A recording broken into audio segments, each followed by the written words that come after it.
Pangasius are strategic exporting seafood products of Vietnam, farmed in the Mekong Delta, and provide more than 90% of the world's Pangasius quantity.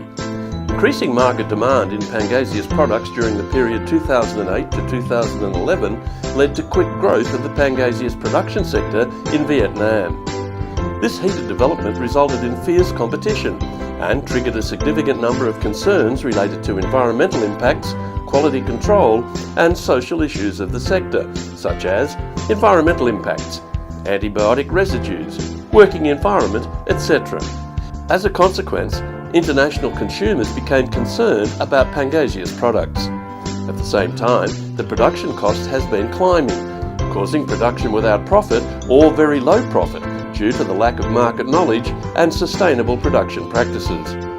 Therefore, Pangasius supply chain in Vietnam has been facing challenges more than ever, and this sector seems to unsustainably develop at the moment.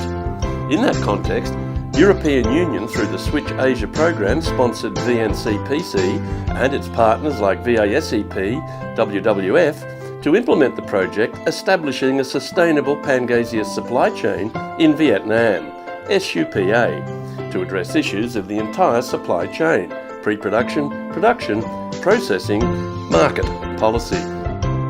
Pre-production. The project implemented quick assessments and planning consultation for 210 Pangasius hatchery and production farms, assisting 33 such enterprises in achieving and maintaining ASC standards.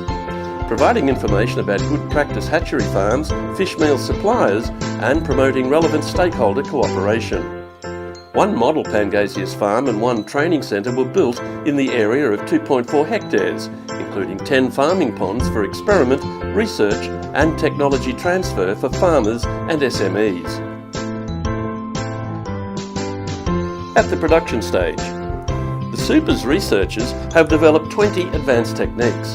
The project also organised 17 training seminars and 16 technical workshops, with a total of 1,700 participants in An Giang, Dong Thap, Can Tho and Vien Long provinces. The project organised 24 study tours for 665 participants. The topics focused on all aspects of market requirements, traceability, water management, ASC certification and other chemical and disease-related issues.